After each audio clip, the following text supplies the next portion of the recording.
बिस्मिल्लाहिर्रहमानिर्रहीम। अस्सलाम वालेकुम नाजरीन, प्रोग्राम गोइंग अंडरग्राउंड में खुश आमदीद। मैं हूं आपका होस्ट बिलाल हैदर चट्टा। नाजरीन, आज हम इशूज़ पर बात करें। पाकिस्तान के अंदर कल पाक आर्मी के हमारे एक ब्रिगेडियर साहब और ब्रिगेडियर मुस्तफ़ा कमाल साहब शहीद हो गए दहशत गर्दों की जद में आकर, और पाकिस्तान के लिए अपने इस मादरे ज़मीन के लिए उन्होंने अपनी जान का नजराना पेश किया और शहीद हुए ब्रिगेडियर साहब।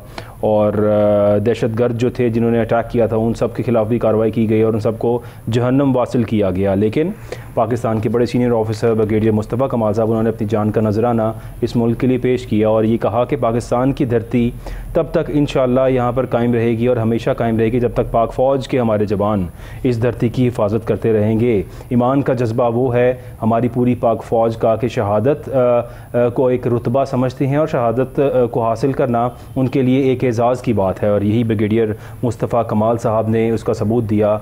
और इतने हायर रैंक ऑफिसर होकर अपनी जान का नजराना पेश करना और फ्रंट लाइन पर फाइट करना और शहीद हो जाना इस मुल्क के लिए, that is a great honour for the country. और अल्लाह ताला उनके दर्जात बुलंद करे। शहीद की जो मौत है वो कौम की हयात है, और ब्रिगेडियर साहब का शहीद हो जाना और इस मुल्क के लिए देना, इससे यही पता चलता है कि पाक फ़ौज हमारे मुल्क की हिफाजत कर रही है और करती रहेगी, और हम सब इस मुल्क के अंदर तब तक सेफ़ रहेंगे जब तक पाक फ़ौज हमारे साथ है। साथ ही कुछ मुल्की हालात की बात करें तो आज वज़ीर आज़म साहब ने 320 मेगावाट का एक जो पावर प्लांट है उसकी इनाग्रेशन की थर के अंदर, और थर कोल प्लांट के अंदर।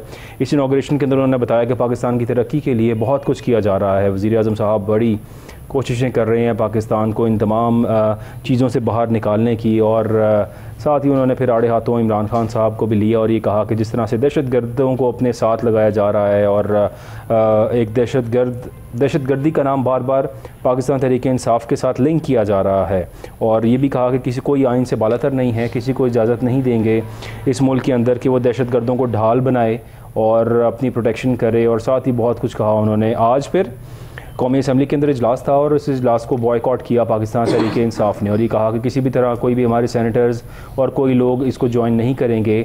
और इसके बाद वो इजलास हुआ। इजलास के अंदर राना सनाउल्लाह साहब ने काफ़ी बातें की, लेकिन राना सनाउल्लाह साहब की बातों से पहले chief justice of Pakistan Umar Ata Bandial साहब ने कहा कि अगर शफाफ इंतखाबात में बदनीयती होगी तो सुप्रीम कोर्ट मुदाखलत करेगी। और उनकी स्टेटमेंट के बाद ज़ाहिर है थोड़ा सा पेंचिंग स्टेटमेंट थी ये तमाम लोगों के लिए और हुकूमत वक्त के लिए और उन सब के लिए जो इंतखाबात एग्जीक्यूट करेंगे। और इसके रिस्पांस में राना सनाउल्लाह साहब ने कहा कि इलेक्शंस का शफाफ ना होने पर चीफ़ जस्टिस साहब की मुदाखलत का कहना, इस चीफ़ जस्टिस साहब को चाहिए कि वो हमें हुक्म करें, और जो कुछ वो कहेंगे उन्हें मुदाखलत नहीं करनी, उन्हें हमें हुक्म करना है। जो हुक्म वो करेंगे उसकी तामील की जाएगी। राना सनाउल्लाह साहब ने ये स्टेटमेंट दी। और फिर साथ ही उन्होंने वही बातें जो एक सिनेरियो क्रिएट किया जा रहा है कि किसी भी तरह से पंजाब और KPK के इंतखाबात ना हो, उसको डिफेंड करते हुए उन्होंने कहा कि अगर KPK और पंजाब के इंतखाबात होते हैं तो इन इंतखाबात के बाद मुल्क के अंदर इलेक्शन का में इस्तेहकाम नहीं आएगा और ऐसे इंतखाबात नहीं होने चाहिए। 2008 का उन्होंने रेफरेंस दिया कि तब भी KPK की जब असम्बलियाँ तहलील हुई थी तो वो 90 रोज़ के लिए हुई थी, और उसके बाद जब इंतखाबात होने थे तो वो इंतखाबात नहीं हुए। 6 महीने तक वो जो है असम्बली इसी तरह रही थी और इंतखाबात नहीं किए गए थे, और फिर इंतखाबात आम इंतखाबात के साथ ही हुए थे। एक रेफरेंस भी उन्होंने कोट किया और कोशिश की, यानी हुकूमत इस टाइम यही नैरेटिव बना रही है किसी भी तरह से इंतखाबात जो पंजाब और KPK के होने हैं वो ना हो और मुल्क के अंदर आम इंतखाबात ही हों। इस सब को अगर देखा जाए तो इमरान खान साहब ने भी इससे पहले आज अपनी प्रेस कॉन्फ्रेंस की और अपने वीडियो लिंक से जो वो खिताब कर रहे थे काफ़ी बातें की इमरान खान साहब ने। ये भी कहा कि मुझे आज या कल मुर्तज़ा भुट्टो की तरह कत्ल किया जा सकता है, और बड़ा उन्होंने सिचुएशन को थोड़ा सा एनालाइज़ किया और उन्होंने कहा कि मुझे ये कंफर्म रिपोर्ट्स हैं, चूँकि मेरे कारकुनान बड़ी तादाद के अंदर घर के बाहर हर वक्त मौजूद होते हैं, तो उन्होंने कहा ऐसी सिचुएशन क्रिएट की जाएगी, ऐसे लोगों को इन कारकुनान के अंदर ऐड अप किया जाएगा जो 4-5 पुलिस वालों को खुदा न खास्ता कत्ल करेंगे और सिचुएशन ख़राब होगी, और उसके बाद ये लोग मेरे घर में घुसेंगे और मुझ पर अटैक करेंगे और मुझे कत्ल किया जाएगा। जिस तरह से मुर्तज़ा भुट्टो साहब का उन्होंने रेफरेंस दिया कि जो कुछ तब हुआ था वही दोबारा कुछ करने की कोशिश कोशिश की जाएगी। अपने कारकुनान से खिताब करते हुए इमरान खान साहब ने उन्हें हुक्म दिया कि अगर किसी भी तरह की सिचुएशन ख़राब हो या ये लोग आप पर कुछ भी करें तो आपने आगे से रिएक्ट नहीं करना और किसी भी तरह से रिएक्शन नहीं देना, क्योंकि ये कोशिश करेंगे मामलात को ख़राब करने की ताकि आपकी जानिब से कोई रिएक्शन आए या जो कुछ भी आए। अपने कारकुनान को तो उन्होंने कह दिया, लेकिन साथ ही ये भी कह दिया कि कुछ और लोग जो ये बाहर से कार्रवाई करेंगे वो लोग एड अप हो जाएंगे और एड अप होके पुलिस वालों पर अटैक करेंगे, कोशिश करेंगे 4-5 पुलिस वालों को खुदा न ख्वास्ता इस तरह किलिंग करने की और हालात को ख़राब करने की। ये सब अवॉइड करने के लिए उन्होंने कहा कि कोशिश यही करेंगे अपने कारकुनान को। मैं ये कहता हूँ कि मॉडल टाउन में जिस तरह से हुआ था वो वाक़या दोबारा ना हो, और इनकी कोशिश यही है कि मॉडल टाउन वाला वाक़या दोबारा से जो है वो करें। और इस सब पे गुफ्तगू करेंगे। अपने गेस्ट से तारुफ़ कराऊँ, आज हमारे साथ मौजूद हैं एहसान बटालवी साहब। Sir thank you so much for joining us. साथ मौजूद हैं मोहम्मद अयूब नसीम साहब। Sir thank you so much for joining us. Thank you जी, थैंक यू। अपनी बात का आगाज़ करूँगा एहसान बटालवी साहब से। सर एहसान भाई, किस तरह से आप सिचुएशन देख रहे हैं यहाँ पर जो कुछ हो रहा है, और हुकूमत वक्त आज भी जो इजलास हुआ उस इजलास में कोशिश की जा रही है, पहले जो हालात क्रिएट हुए इस हालात के अंदर ऐसा कहा गया और अब बार बार एक ही बात पर एम्फेसाइज़ किया जा रहा है कि पाकिस्तान तहरीक इंसाफ दहशतगर्द जमात है, और ये कहा जा रहा है कि दहशतगर्द जमात को किसी भी तरह से हम मौका नहीं देंगे। और आज की जो इनकी कोशिश थी, जो प्रेडिक्शंस थी पाकिस्तान तहरीक इंसाफ की जानिब से, वो यही थी कि किसी भी तरह नाअहल किया जाएगा PTI को और कहा जाएगा कि ये इंतखाबात में कंटेस्ट नहीं कर सकते, यानी इंतखाबात से रोका जाएगा पाकिस्तान तहरीक इंसाफ को, और फिर खुल्लम खुल्ला ये अपने खुद से इंतखाबात करेंगे और यही पार्टीज़ होंगी और इनके लिए शायद तब लेवल प्लेइंग फील्ड हो जाएगा या क्या होगा। ये सब कुछ कहा फवाद चौधरी साहब ने। सर आप किस तरह से देख रहे हैं सिचुएशन को? बिलाल साहब, आपका जो तबसरा है वो बजाते ख़ुद एक एनालिसिस है पूरे हालात का जी। अगर ये कबूतर की तरह आंखें बंद करके हम बैठ जाएं कि बिल्ली हम पे हमला नहीं करेगी, तो फिर एक और अफसोसनाक बात होगी।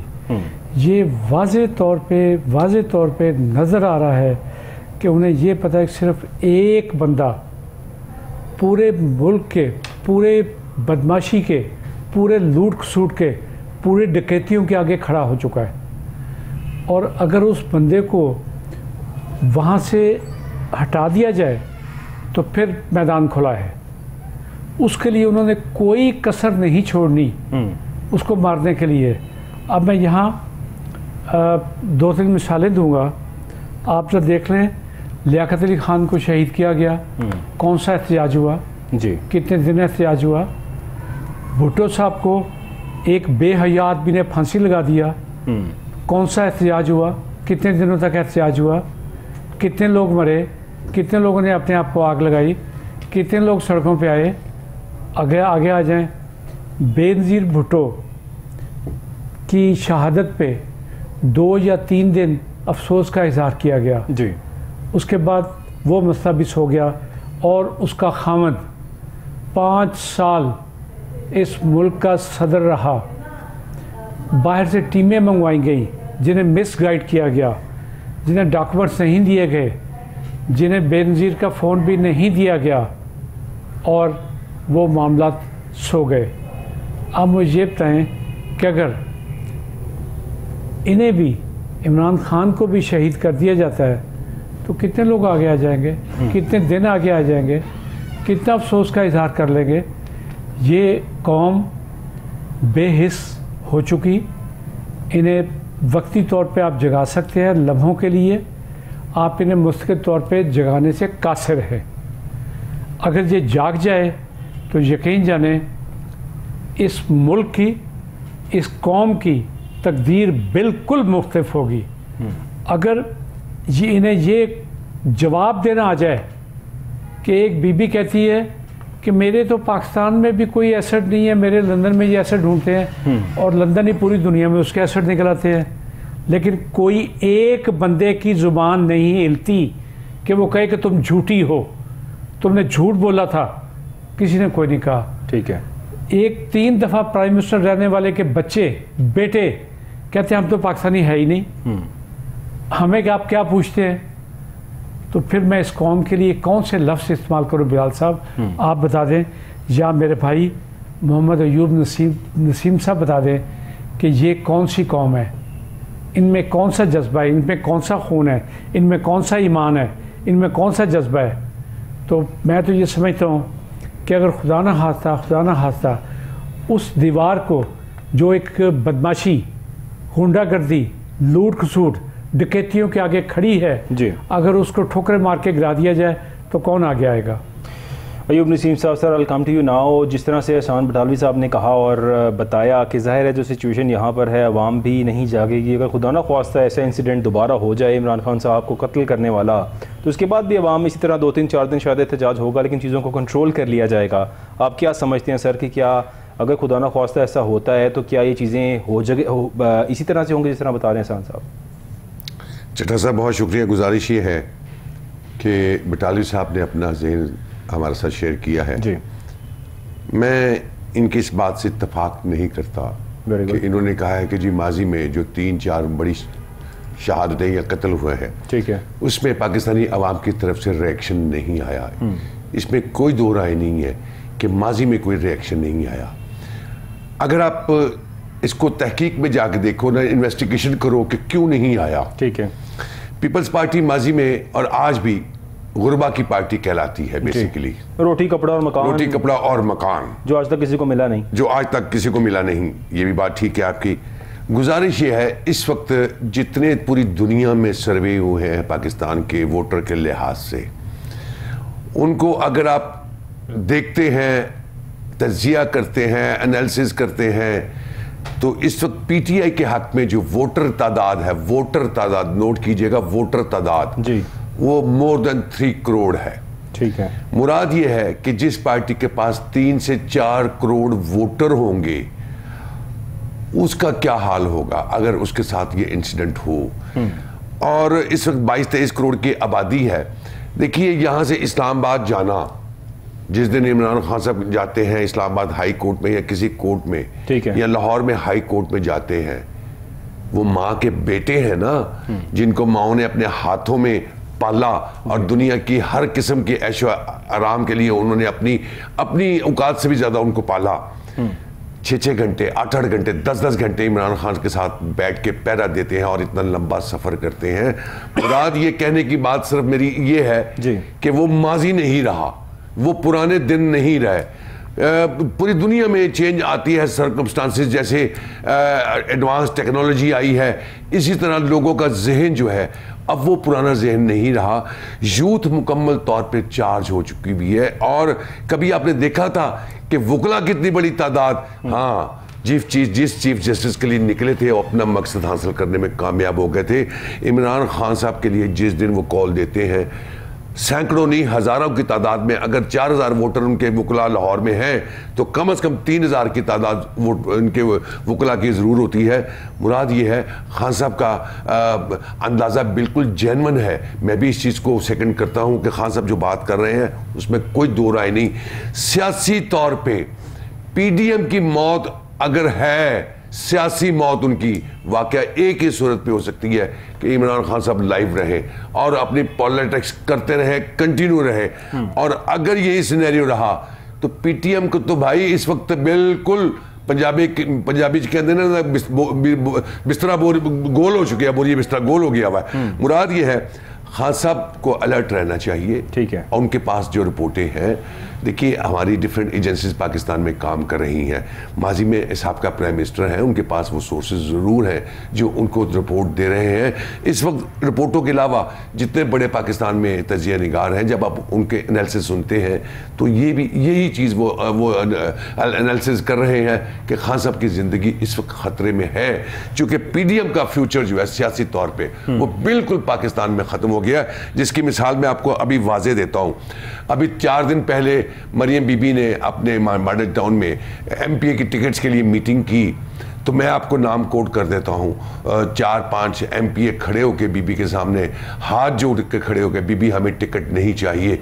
ये वो हजरात थे, वो शख्सियत थी जो पाकिस्तान में 3-3, 4-4 दफ़ा के मुंतखब नुमाइंदे MPA थे। उन्होंने कहा बीबी हमें टिकट नहीं चाहिए। उनमें से एक नाम मैं आपके साथ शेयर कर देता हूँ। रमज़ान सदीक भट्टी साहब जो चुंगी अमर सदू से हैं, सबसे पहले वो खड़े हुए, उन्होंने कहा मरी बीबी हमें आपकी टिकट नहीं चाहिए। हम क्या चीज़ लेके मुँह लोगों पास जाएं? लोग जब हमसे पूछेंगे महंगाई के बारे में, कामों के बारे में, आपकी चोरी के बारे में, तो हम क्या जवाब देंगे? मुराद ये है, अब पाकिस्तानी अवाम कौम वो नहीं, आज की आवाम जो है वो जाग चुकी भी है। इसीलिए जितने तजिए किए जा रहे हैं पाकिस्तान में, पूरी दुनिया के जितने ऑब्जर्वर हैं वो ऐसे तो नहीं कह रहे कि पीटीआई के पास 3 करोड़ से ऊपर वोटर है। आज अमेरिका के जितने सेनेटर्स पाकिस्तान की सियासत में बात कर रहे हैं, माजी में कभी ऐसा नहीं हुआ। कोई दुनिया के सेनेटर या मुंतखब नुमाइंदे किसी मुल्क की सियासत के ऊपर ये बातें नहीं करते रहे थे जो आज पाकिस्तान के अंदरूनी मामलात में डिस्कस हो रही है, क्योंकि पाकिस्तान पूरी दुनिया में सर और डिस्कस नहीं कर रहे, एक्चुअली क्रिटिसाइज कर रहे हैं आपकी पाकिस्तान के जो सियासी हालात हैं, क्रिटिसाइज कर रहे हैं वो पीडीएम को, वो पीटीआई को नहीं कर रहे, वो पीडीएम और हुकूमत को कर रहे हैं कि आप जो कर रहे हैं ये नाकाबिले बर्दाश्त है। चूंकि अब मीडिया बहुत ज्यादा कंट्रोल हो गया है, हुकूमत के पास बहुत ज्यादा पैमरा ने कंट्रोल किया है। जो भी एंकर आके तजिया निगारी अपनी सोच शेयर करता है अवाम के साथ, अगर वो पीटीआई के हक में होती है तो टीवी को बैन कर दी जाता है और टीवी को हुक्म दिया जाता है कि इस एंकर को निकाल दो। बहुत सारे एंकर इसी तरह नौकरियों से फारिग भी हुए और बहुत सारे गिरफ्तार भी हुए। मुराद ये है इस वक्त जर्नलिस्ट के लिए भी किसी टीवी प्रोग्राम में बैठ के जेन्युइन तजिया देना भी बड़ा मुश्किल हो गया हुआ है। हम भी जब आपसे अपनी चीज़ें आप नाजरीन के लिए जो मेरे सामने बैठे मुझे सुन रहे हैं, उनके लिए जब हम अपने दिल की बात करते हैं तो अंदर से हमारा भी दिल ये सोचता ज़रूर है कि पता नहीं किसी वक्त भी हम पे मुश्किल आ जाएगी। हम ये सोच के घर से निकलते हैं कि अगर कोई वर्कर किसी पार्टी के लिए, किसी पार्टी का वर्कर भी अपने उस लीडर के लिए नहीं डरता, तो हमें जर्नलिज्म का स्टूडेंट होने की हैसियत से हमें भी किसी चीज़ से नहीं डरना चाहिए और हमें भी अपनी जो एनालिसिस तजिए जो चीज़ हमारे दिल में ऑब्जर्वेशन होती है हम आवाम के सामने शेयर करते हैं, इसलिए ताकि आवाम को भी रियलिटी पता लगे कि पाकिस्तान में हो क्या रहा है। कोई शक नहीं इसमें, और जर्नलिज्म सिखाता ही है कि आपको हक़ की आवाज़ बनना चाहिए, हमेशा सच बात करनी चाहिए, ख्वाह उसके सर्कमस्टांसेस जो भी हों, कोशिश यही करनी चाहिए कि हमेशा सच बात की जाए। अब पाकिस्तान तहरीक-ए-इंसाफ का जलसा हो रहा है ग्रेटर इकबाल पार्क के अंदर और 25 और 26 की दरमियानी शब जो है वो आ चुकी है, 25 और 26 मार्च की के पाकिस्तान तहरीक-ए-इंसाफ का जलसा होगा। एक बार फिर से मीनार पाकिस्तान को भरने के ख्वाहां हैं इमरान खान साहब, और हमने देखा कि इमरान खान साहब ने सबसे बड़ा जलसा 2013 के अंदर जो किया था इकबाल पार्क के अंदर, और जिस तरह से लोग वहाँ पर उमड़ कर आए थे, अब की बार फिर, लेकिन अब सिचुएशन बड़ी ऑड है। इस वक्त जो रिएक्शन आया है पुलिस की जानिब से, हुकूमत की जानिब से, और अभी भी कोशिश यही की जा रही है किसी भी तरह से हालात को कंट्रोल करने की कोशिश कर रही है हुकूमत। और ज़ाहिर है, क्या आप क्या समझते हैं एहसान बटालवी साहब, डेट तो आ गई है, इमरान खान साहब जलसा करेंगे वहाँ पर। ज़ाहिर है इमरान खान साहब अगर कल अदालत में चले गए थे और उन्होंने कोशिश की कि मैं बगैर जत्थों के, जिस तरह हमेशा क्रिटिसाइज़ किया जाता था उन्हें कि ये चारपाई के नीचे छुपा हुआ है और ये घर से निकलता नहीं है, उन्होंने एक बार ये भी साबित किया घर से निकल के बगैर अपने कारकुनान को साथ लिए वो पहुँचे वहाँ पर और लाहौर हाई कोर्ट में पेश हुए, और उन्होंने वो भी जो बातें ये कहा करते थे कि बड़ा बुज़दिल इंसान है। उसके बाद आज हमने प्रेस कॉन्फ्रेंस सुनी और अता तारड़ साहब जो हमेशा इस काम के लिए तैयार होते हैं कि कोई भी सिचुएशन हो उस पर आके उनका मुकालमा हो, और उन्होंने कहा कि बड़ा बुज़दिल इंसान मैंने देखा जो लाहौर हाई कोर्ट में पेश हुआ, काली चादर के अंदर मुंह छुपाकर पेश हुआ वहाँ पर, और जिस तरह से उनकी पेशी हुई इमरान खान साहब की। सर, किस तरह आप समझते हैं कि क्या इमरान खान साहब का लाहौर हाई कोर्ट में इस तरह से जाना क्या उनकी बुज़दिली थी?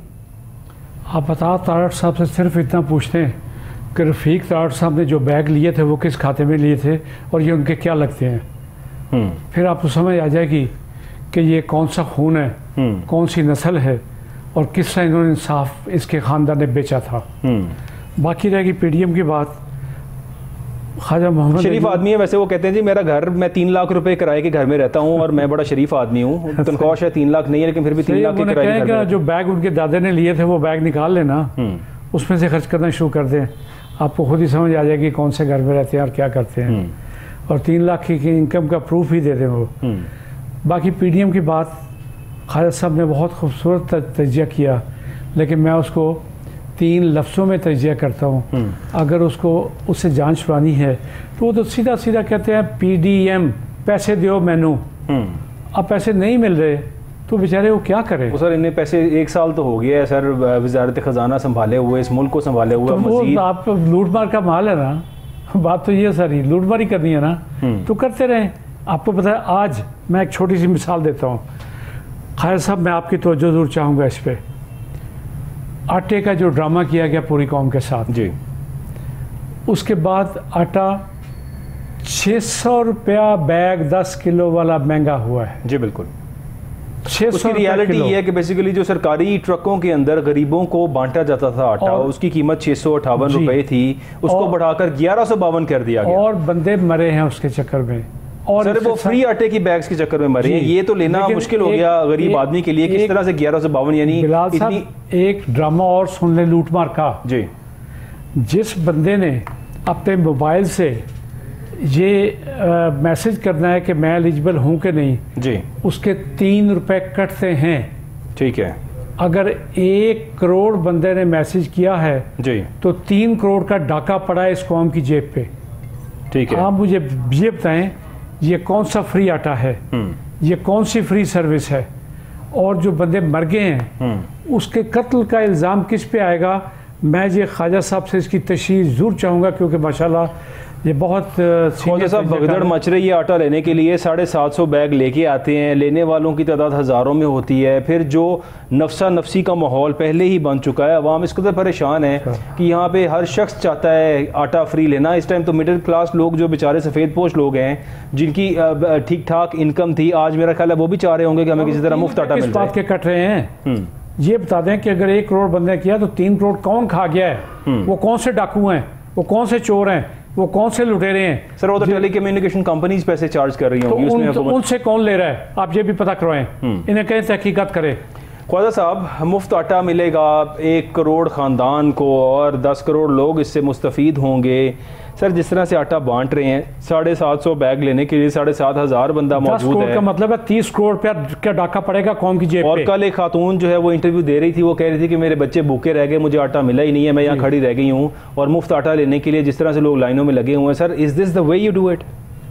गुजारिश ये है कि आटे की जब आप बात करते हैं, इस वक्त सोशल मीडिया पे वो बहुत सारी गंदम की बोरियां गर्दिश कर रही हैं, जिसमें जिस गंदम से वो आटा पीसा फंगस लगी हुई खराब आटा, जिसके अंदर हमने फंगस नहीं है, ये चूहों वाली गंदम है, इंपोर्ट की गई। और गुजारिश ये है कि अगर आपने उसी गंदम को पिसा के आटा देना है तो आसान लफ्जों में है कि आप अपनी आवाम को जहर दे रहे हैं। एक दूसरी, अगर हुकूमत में एज वाकई ये जज्बा है तो बाबा इसके 1101 तरीके हैं लोगों की मदद करने के। इस्लाम में तो यह है ना कि आप किसी की मदद करें तो आप उसका नाम भी ना बताएं और सामने भी ना लाएं। बिल्कुल, अल्लाह ने तो हुक्म ये दिया कि आप ऐसे मदद करें कि आपके दूसरे हाथ को भी बताना चले देते हुए। तो एक आटे की बोरी के लिए मीडिया के सामने खुद गवर्नमेंट के ऑफिसर्स वीडियो बना के ऑन एयर भेज रहे हैं, अपलोड कर रहे हैं। ये बहुत बड़ी बेइज्जती है पाकिस्तानी अवाम की। चले भूल जाए सारी चीजों को, आटे से एक चीज साबित होती है कि पीडीएम की हुकूमत के टेन्योर में पाकिस्तानी अवाम भूख से मर गई है। बिल्कुल ठीक, ये है इसका लुब्बे लुबाब। पहले भी बहुत सारी ऐसी, अब तो बाबा एक रोटी के लिए लाइनें लग रही हैं, तो ये तो आटे के तोड़े की बात हो रही है। मैं हुकूमत वक्त को समझाना चाहता हूं, बताना चाहता हूं, अकल के अंधो, आपके जो एडवाइजर हैं वो अपनी कमीशन के लिए सारा कुछ ये कर रहे हैं। आइए ये यूनियन काउंसिल लेवल पे करें आप यूनियन काउंसिल लेवल पे जहां वोटरों की तादाद कम होती है वहां पे आप अपने, चूंकि बल्दियाती निज़ाम नहीं है, वहां पे एक एक यूनियन काउंसिल में आप 10-10, 20-20 ट्रक भेज दें तो शायद आराम से बंदा गली से निकलेगा। यूनियन काउंसिल का सिस्टम ऐसा होता है कि गली गलियों में यूनियन काउंसिल बनी होती है और आराम से अपने घरों में ले जाएंगे। आप उनको जंगलात में, बागों में कह रहे ग्रेटर पार्क आ जाएं, ये क्या कर रहे हैं? ये आवाम की इससे ज्यादा बेइज्जती क्या हो सकती है? मैं समझता हूं कि पीडीएम इस वक्त जो ज़वाल पजीर है, ये ऐसे ही लोगों की बद्दुआओं की वजह से है और इसका सिला इनको मिलेगा। आवाम के साथ ये जो हुकूमत कर रही है, देखिए हमारा काम है तजिया निगारी, ठीक है, हम पार्टी नहीं है। मैं बड़ी क्लियर बात कर रहा हूं, हम पार्टी नहीं है, हम वो आवाम के साथ चीज शेयर करते हैं जो ग्राउंड रियलिटी है। बिल्कुल, हम ग्राउंड रियलिटी में जाके देखते हैं। मैं 3 जगह गया हूं जहां आटा तकसीम हो रहा है, मैं बहुत जल्दी वहां से भाग आया, मेरा दिल घबरा गया। अल्लाह ताला ने मुझे इतने वसाइल नहीं दिए हुए कि मैं वहां खुद अपनी जेब से लोगों को खरीद के दे देता। जिस तरह लोग जमीनों पे लेटे हुए थे, 2-3 खवातीनों से मैंने बात की, मैंने कहा बीबी कह लगी हम सुबह सहरी के वक्त के आके बैठी हुई हैं, मैं पूछना चाहता हूँ हुक्मरानों से, क्या आपने हुकूमत इसीलिए ली थी कि ये गुरबा जो पाकिस्तान में अपना सर छुपाने के लिए, अपने बच्चों को रोटी देने के लिए सुबह सरगी के वक्त उठ के लाइन में लगेंगी। शर्म आनी चाहिए ऐसी हुकूमत को, शर्म आनी चाहिए ऐसे लोगों को जो महंगाई के बारे में बातें करते थे, टीवी पे प्रोग्राम करते थे और हुकूमत को ताने देते थे। कहाँ है आप लोग, कहाँ है आपका ज़मीर? मैं पूछना चाहता हूँ हुकूमत वक्त से। मेरा ख्याल है कि बात करूंगा तो बात बहुत आगे बढ़ जाएगी। एक और चीज़ सर्कुलेट करी, डॉक्टर मुसद्दिक मलिक साहब आए, बड़ी भरपूर उन्होंने प्रेस कॉन्फ्रेंस की कि हम आवाम को रिलीफ देने के लिए 100 रुपये लीटर पेट्रोल सस्ता कर रहे हैं। 3 दिन से सर ये शुशा तो छोड़ दिया गया, आज तक एग्जीक्यूट नहीं हो पा रहा। और IMF अंदर आ गया और IMF ने आकर कहा कि इससे पूछ के ये बात की है, और आज तक IMF यही कह रहा है कि हमसे तो इन्होंने मुशावरत ही नहीं की किस तरह से पेट्रोल के ऊपर सब्सिडी दे सकते हैं। खुल गया ना जी कि बाबा आप कैसे दे सकते हैं, आपने हमसे परमिशन ली है। आज मुल्क का ये हाल है कि घर में टूटी भी लगवानी है ना हुकूमत ने तो IMF से पूछना पड़ेगा। इसके बाद क्या बात बाकी रह जाती है? सर बात क्या बाकी रहनी है? डार साहब तशरीफ लाए थे पाकिस्तान और कहा था कि मैं देख लूंगा, मेरे से IMF बड़ा डरता है, डॉलर में आऊंगा तो ऐसे डॉलर को कंट्रोल कर लूंगा। लेकिन वो सिचुएशन सर हमारे सामने है कि यहाँ पर IMF को पहले तो धमकियां दी गई, बड़ा कुछ कहा गया कि हम आई डोंट केयर। वो एक मुंशी है, वो इकोनॉमिस्ट है ही नहीं मेरे भाई। सर मुंशी तो है, लेकिन फिर सोल्यूशन क्या है? इस मुल्क के वजीर खजाना सोल्यूशन 1000 सोल्यूशन है। ये बैठे तो सही, हम लोगों के साथ बैठे, हम सोल्यूशन देते हैं। सर बैठे आपके साथ और सोल्यूशन तो मिल जाएगा साहब। इसका सोल्यूशन एक ही है, 1 पॉइंट एजेंडा है सोल्यूशन। मुंतखब हुकूमत हो जो आवाम को जवाब दे हो। ये कहते हैं, मरियम बीबी कहती है मेरी हुकूमत नहीं है, वो कहते हैं मेरी हुकूमत नहीं है। पीपल्स पार्टी भी अब तो कहती है जी हमारी, पीपल्स पार्टी कहती है हम PDM का हिस्सा नहीं है। मुराद ये है भाई द चोर दी लंगोटी, इनका आप देखिएगा भागते किस तरह है। ये इलेक्शन आने तो दें। फवाद चौधरी साहब ने भी आज यही स्टेटमेंट दी। उन्होंने कहा कि हुक्मरान जो है वो पार्लियामेंट में ऐसा कदम ना उठाएं कि मुल्क के लिए नुकसानदेह हो, और साथ ही फिर एक और बात की उन्होंने कि आप विकेट उठाकर भागो मत, सामना करो इलेक्शंस का, और इलेक्शंस का सामना करना चाहिए है। लेकिन कोशिश यही की जा रही है किसी भी तरह से इलेक्शंस को डिले किया जाए या आम इंतखाबात की जानिब आया जाए।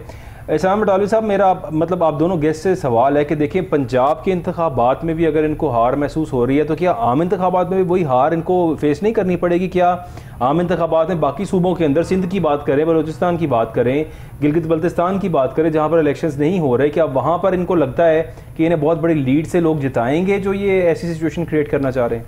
इससे बड़ा मजाक इस कौम के साथ कोई नहीं हो सकता कि ये कभी जीत सकते हैं। आप मौलवी हज़रात ले लें, उन्हें पता चल चुका है कि हमें कोई वोट नहीं मिलना। ठीक है। आप पीपल्स पार्टी ले लें, वो सिर्फ हारियों को गन पॉइंट पे दबा के, हारियों को 5-5 हज़ार के लिफाफे दे के, ठीक है, वो उनका वोट खरीद सकती है। बलूचिस्तान ले लें, सरदारी सिस्टम आप भी जानते हैं, ख्वाजा साहब भी जानते हैं, मैं भी जानता हूँ। ठीक है।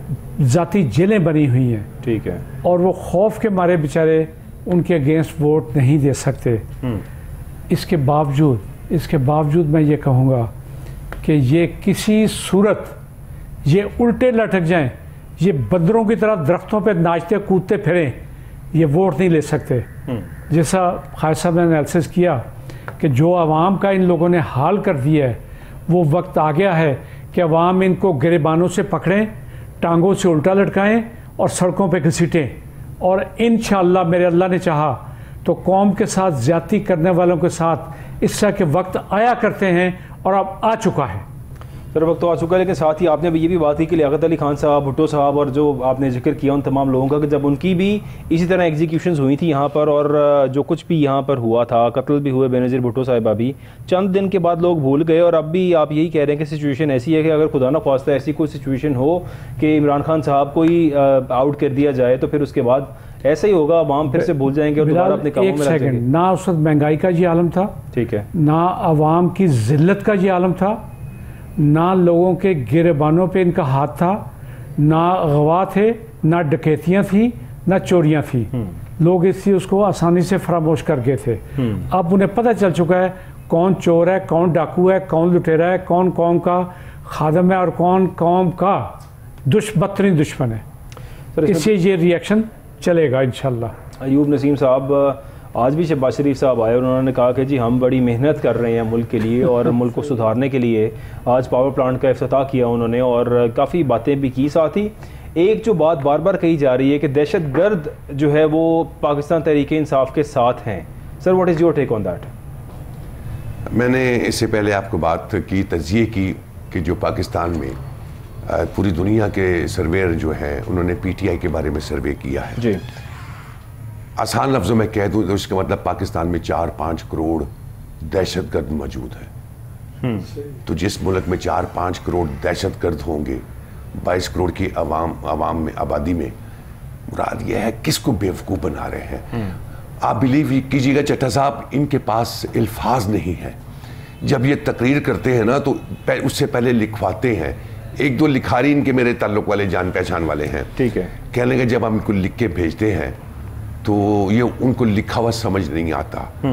अब उनके पास अल्फाज नहीं है कि किन अल्फाजों का सहारा लेते हुए खेलें जी। जब उनके पास अल्फाज नहीं होंगे ना, पंजाबी कहते औंगियां बोंगियां मार रही हैं। मुराद ये है कि जितने सोशल मीडिया, अब तो सोशल मीडिया इतना एडवांस हो चुका हुआ है, मुझे बताइए social media, YouTube, different channels, एक एक गली गली मोहल्ले में जुमान पार्क में जाके आम लोगों की, औरतों की, बच्चों की, बच्चियों की, बुड्ढों की, बुजुर्ग हजरात जिनकी इतनी बड़ी लंबी दाढ़ी है, और वो लोग जो फॉरेन कंट्री से आके इस जज्बे के तहत पाकिस्तान में आए कि हमें भी इस आज़ादी के इस वक्त हमें हिस्सा डालना चाहिए अपना, क्या वो दहशतगर्द हैं?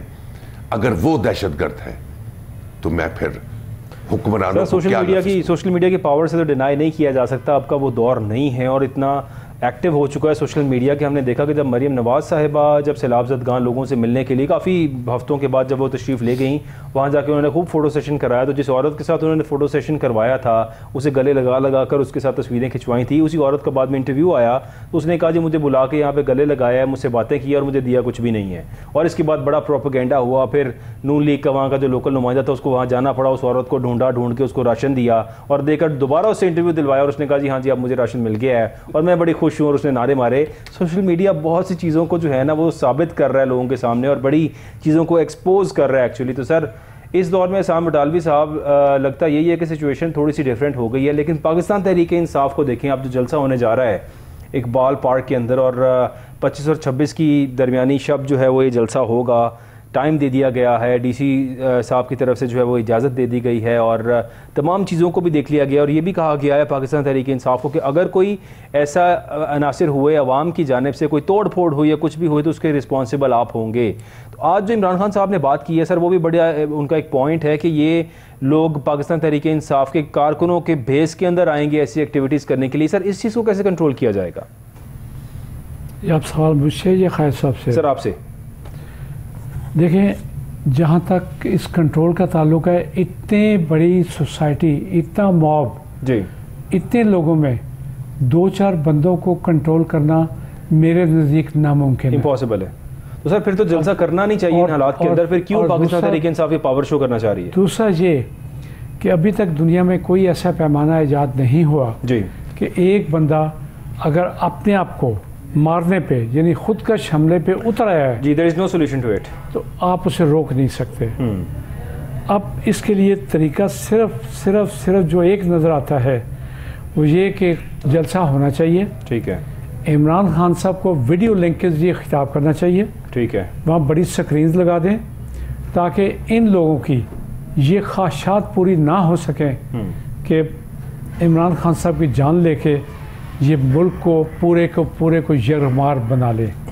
ये मेरे नज़दीक, मैं कोई इस सोसाइटी का कोई सीक्रेट एजेंसी का बंदा नहीं हूँ, लेकिन मेरे नज़दीक इससे बेहतर हल कोई नहीं कि आप वीडियो लिंक के जरिए उनका खिताब करवाएं और जो अदालतों में भी उन्हें घसीट रहे हैं, अगर उनके मुल्ज़म, उन पे कत्ल करने वाले मुल्ज़म का वीडियो लिंक बयान हो सकता है तो वाई नॉट इमरान खान साहब का। ये तो बड़ी देर से हम देख रहे हैं सर कि उन पे जिसने अटैक किया वो उस शख्स का खिताब यानी उस शख्स की जो हाजिरी है और तमाम स्टेटमेंट्स वीडियो लिंक के थ्रू रिकॉर्ड की जा रही हैं क्योंकि उन्हें खतरा है, उसकी जान को खतरा है, इसलिए उसको नहीं निकाला जा रहा। तो जो बार मेरी जान अटैक हुआ है उसको बार बार कहा जा रहा है कि इस्लामाबाद की अदालत में भी पेश हो, लाहौर की अदालत में भी पेश हो और फिर पेश हुए भी, इमरान खान साहब मजबूर होकर पेश हुए और पेश होना पड़ा। सुप्रीम कोर्ट इजाज़त दे चुका है जी कि वीडियो लिंक के जरिए बयान भी रिकॉर्ड हो सकते हैं, वीडियो लिंक के जरिए आप अदालत में पेश भी हो सकते हैं और वीडियो लिंक के जरिए आपकी सारी कार्रवाई हो सकती है। ठीक है, फिर उसमें क्या अमर माने हैं सर। लेकिन ज़ाहिर है अब जो सिचुएशन है जिस पे हुकूमत यही चाह रही है, हुकूमत वक्त की किसी भी तरह इमरान खान साहब जो है वो निकलें घर से और निकल कर तमाम चीज़ों को फेस करें। कानून की पासदारी होनी चाहिए, लाकानूनियत नहीं होनी चाहिए। वीडियो लिंक बना इमरान खान साहब भी रूल ऑफ लॉ की बात करते हैं, तो रूल ऑफ लॉ की बात करते हैं तो फिर जाहिर है नोबडी इज़ अबव लॉ, और अगर कानून बुला रहे हैं उन्हें, अदालतें उन्हें बुला रही हैं तो फिर उन्हें पेश होना चाहिए यहाँ पे। वीडियो लिंक का किसने मना किया? पाकिस्तान का लॉ है जी सर। कोयटा में चीफ जस्टिस साहब ने परसों खिताब किया है। जी बिल्कुल किया। उन्होंने प्रमोट किया है इस बात को, नहीं प्रमोट किया है वीडियो लिंक को जी।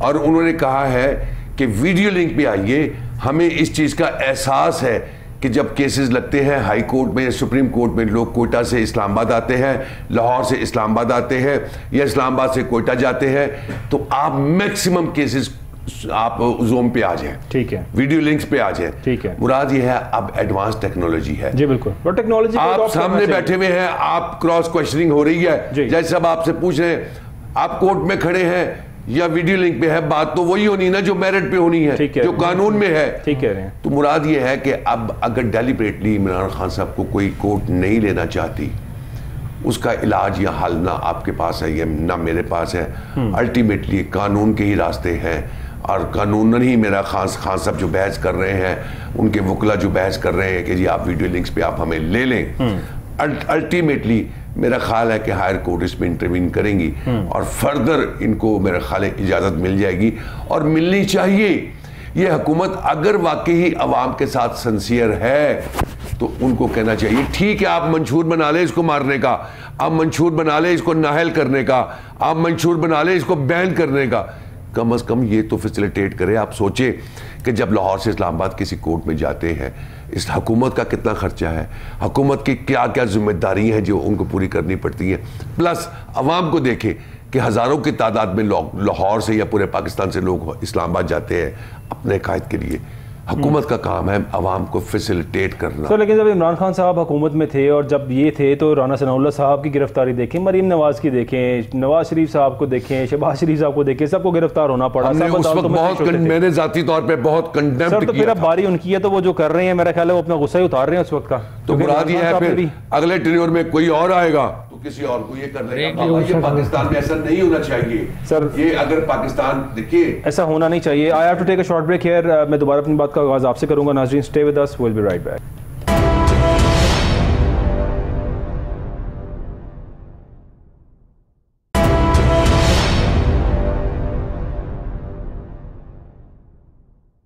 वेलकम बैक नाजरीन। और बात कर रहे थे हम पाकिस्तान के हालात के ऊपर। पाकिस्तान तहरीक-ए-इंसाफ का जलसा मुतवक्के है कि ग्रेटर इकबाल पार्क के अंदर पाकिस्तान तहरीक-ए-इंसाफ पावर शो करेगी। हालात बड़े मुश्किल हैं इस टाइम पे पाकिस्तान तहरीक-ए-इंसाफ के लिए। उनके कारकुनान गिरफ़्तार हो रहे हैं, उनके लीडर्स गिरफ़्तार हो रहे हैं। आए रोज़ हम देख रहे हैं किसी न किसी लीडर को पकड़ा जाता है और इसी तरह कोशिश की जा रही है। फिर इसी दौरान में हमने देखा कि कुछ जुडिशरी को क्रिटिसाइज़ करने के लिए मोहम्मद खान भट्टी साहब जो प्रिंसिपल सेक्रेटरी थे वज़ीर आला पंजाब, साबिक़ वज़ीर आला पंजाब चौधरी परवेज़ इलाही साहब के, उनको अरेस्ट किया गया था एंटी करप्शन की जानिब से। फिर उनकी ज़मानत हो गई, ज़मानत से निकल रहे थे, FIA तशरीफ़ ले आई और वो ले गई उनको और FIA ने गिरफ़्तार कर लिया है मोहम्मद खान भट्टी साहब को। अब पहले वीडियो जो उनका वीडियो लिंक आया कस्टडी के अंदर होते हुए और जजेस के ऊपर इतना क्रिटिसाइज़ किया जो बातें उन्होंने की, और जाहिर है कि जुडिशरी की जानिब से भी आ गया है कि क्रिटिसिज्म किया जा रहा है और हमें बदनाम करने की कोशिश की जा रही है। चीफ़ जस्टिस साहब ने आज इस बात का भरपूर इस पर एतराज़ भी किया और बात भी की कि हमें बदनाम करने की कोशिश की जा रही है और जो कुछ भी किया जा रहा है। इसके साथ ही अगर देखें पाकिस्तान की इकॉनमी को, तो डॉक्टर मुसद्दिक मलिक साहब ने बड़ा आवाम को थोड़ा सा रिलीफ देने की कोशिश की। कहा कि 100 रुपये लीटर सस्ता हो जाएगा बाइक वालों के लिए, और बाइक्स का जिक्र करते हुए साथ ही उन्होंने कहा कि 22 करोड़ का मुल्क है, 21 करोड़ लोग जो है वो बाइक्स शायद यहाँ पर चलाते हैं और 21 करोड़ लोगों को फ़ायदा होगा इस पेट्रोल के सस्ते होने का। साथ ही IMF आ गई और IMF ने कहा कि आपने हमसे जिक्र नहीं किया, आपने हमें बताया नहीं है, तो किस तरह से आप ये सब्सिडी दे सकते हैं। जिस पर मुसद्दिक मलिक साहब का आज का रिस्पॉन्स आया, उन्होंने ये कहा कि IMF का एतराज़ सस्ते पेट्रोल की स्कीम पर बनता ही नहीं।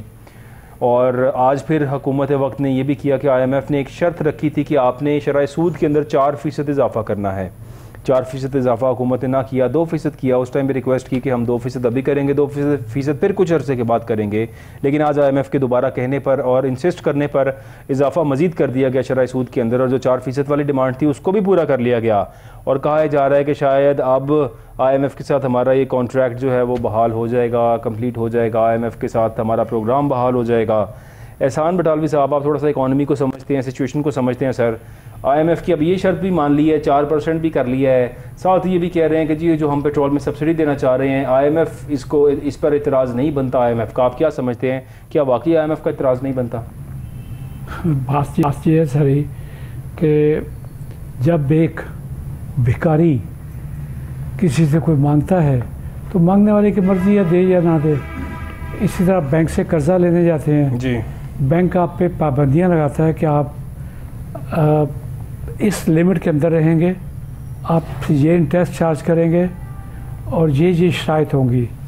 तो शायद आपका स्टेटमेंट आज भी शहबाज शरीफ साहब की याद है, ऑन रिकॉर्ड है, beggars are not the choosers. अब जब beggars are not the choosers तो फिर इस हकदार साहब का IMF के साथ इतनी सख्त, तो ये अपना पैसा बाहर से ले आए, जो लूट के ले गए हैं वो ले आए पाकिस्तान में, कम से कम इससे निजात हो जाएगी। किसको नहीं पता कितना पैसा लूटा गया, किसको नहीं पता कौन कौन सी दुनिया में प्रॉपर्टीज खरीदी गई। ठीक है, एक 5 साल का 9 साल का बच्चा जो अगर अरबों डॉलर की प्रॉपर्टियां खरीद सकता है तो फिर उस कौम की हालत पर अल्लाह तरस भी नहीं खाएगा कि अगर उस कौम में अब भी नहीं उठना, अगर अब भी नहीं बोलना तो फिर उसको बचा को नहीं सकता। मैं आपको ये बता दूं, अगर आप ये सोचें कि ये 4% सूद बढ़ाने से, ठीक है, आप मुझे बता दें इंडस्ट्री की हालत क्या है? कोई इंडस्ट्री चल रही है? इंडस्ट्री सारी कोई इंडस्ट्री चल रही है? नहीं है सर, इस मुल्क में किसी चीज़ का कोई हाल नहीं है। जिस भी बिजनेसमैन से बात की जाए आज रो रहा है, परेशान है हालात से। और हालांकि मैं यहाँ टीवी पे बैठ के कह रहा हूँ जी, मुल्क को सबसे बर्बाद करने वाला आपका इंडस्ट्रियलिस्ट और ट्रेडर है। ठीक है, उससे आपको बर्बाद किया, उससे आपको लूटा ज्यादा। तो सर फिर ठीक हो रहा है उनके साथ अगर उनको बंद किया गया? मैं तो कहता हूँ ठीक हो रहा है। अच्छा, लेकिन उसके साथ अवाम जो पिस रही है, वो अवाम का क्या कसूर है? सर अब इंडस्ट्रियलिस्ट ट्रेडर भी बुरा है, हुकूमत भी आप कह रहे हैं कि वो भी ठीक काम नहीं कर रही है, अवाम पिस रही है, तो फिर सोल्यूशन क्या है? सब कुछ बंद कर दें, मुल्क में करें क्या? अब ये आपके हाथ में पेन है, पेंसिल है, मैं इसको क्या कहूँ, शेर है आपके हाथ में, आप टेबल पे बैठे हैं, कुर्सी आपके नीचे है, तो मैं आपको कह दूं कि आप कैमरे के ऊपर बैठे हुए हैं। सर सच बोलें, जो बात है मैं सच ही बोल रहा हूँ जी। मैं बता रहा हूँ कि ये जो चीज़ है, जो जिससा ये कौम के साथ हो रहा है, वो इनके अमाल की सजा है। ठीक है, इनके साथ ये होना चाहिए। वही सागदार साहब ने जिस तरह कह दिया कि इस मुल्क की इकोनॉमी को अल्लाह संभालेगा, मैं तो कुछ नहीं कर सकता, और जवाब वो मुंशी क्या कर सकता है? मुंशी टके का मुंशी, 10-20 हज़ार 40 हज़ार का मुलाजिम जो हमारे शो में उस दिन गेस्ट आए हुए थे और उन्होंने आके बताया कि सागदार साहब के टावर्स हैं दुबई के अंदर, आप 10-20 हज़ार कंपनी का एक टूटा फूटा मुलाजिम था और मिन्नतें करता था कि मुझे दाता साहब की कमेटी का मेंबर बना दो। वो आपका वज़ीर ख़ज़ाना 10 साल से, इसलिए कि वो आपके साबिक प्राइम मिनिस्टर का समधी है। ये क्यों नहीं कहते आप? ये सच क्यों नहीं बोलते?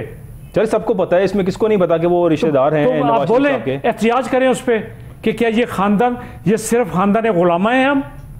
क्या हमारा किस्मत में यही बदबख्त लिखे हुए सारे? मिफ्ता इस्माइल साहब का रिएक्शन आया बड़ा उनकी जानिब से, और अब सुनने में बातें आ रही है कि शायद वो पार्टी भी छोड़ रहे हैं मिफ्ता इस्माइल साहब, और शायद किसी और जानिब जाना चाह रहे हैं। अयूब नसीम साहब, क्या खबरें हैं सर आपके पास? और मिफ्ता साहब भी पार्टी छोड़ना चाह रहे हैं, बड़े इख्तलाफात रहे उनके और इसहाकडार साहब के।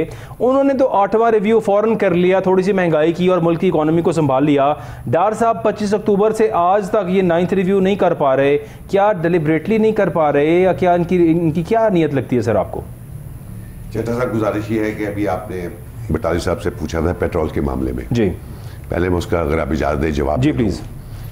पेट्रोल सस्ता हो जाएगा, ठीक है, 100 रुपये लीटर इसमें रिबेट मिल जाएगा, इसमें गवर्नमेंट का कोई कमाल नहीं है। ठीक है, जो चीज़ हिडन है मैं आपसे शेयर करता हूँ। ठीक है, अप्रैल के 1st या 2nd वीक में रशिया का तेल आ रहा है पाकिस्तान में, ठीक है, और वो 40 to 50% डिस्काउंट पे है।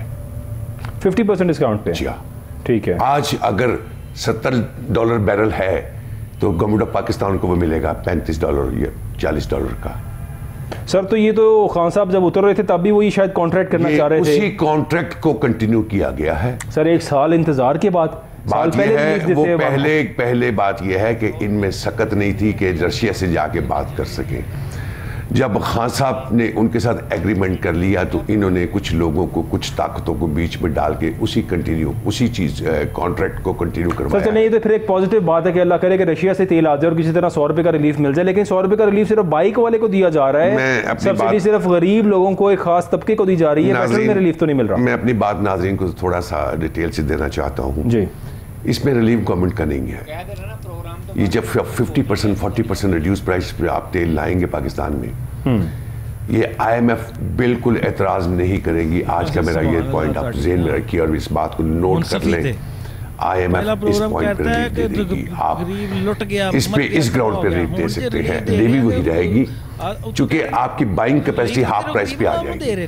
जब आपकी बाइंग कैपेसिटी, आप बाइंग परचेज जो आपकी हाफ है वो हाफ आ जाएगी हाफ पे, तो आप 100 रुपीज़ एक पेट्रोल के लीटर पे रिलीफ देंगे।